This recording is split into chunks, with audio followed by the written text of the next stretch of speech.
Hey everyone, in this video I'll show you how to get 0.5x zoom on any iPhone. Even if your model doesn't have an ultra wide camera, this is a cool trick for getting those wide angle shots without upgrading your phone. So let's get started. If you have an iPhone 11 or newer, or you can access 0.5x zoom directly. Open the camera app, tap the 1x button to switch to the 0.5x ultra wide lens. Alternatively, you can pinch out on the screen to zoom out to 0.5x.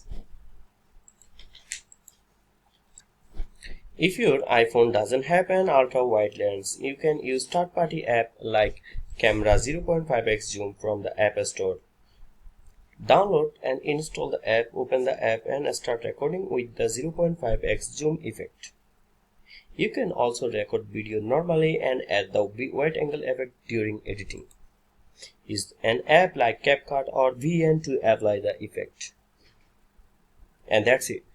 Now you know how to get 0.5x zoom on any iPhone. If you found this guide helpful, give it a thumbs up and subscribe for more iPhone tips.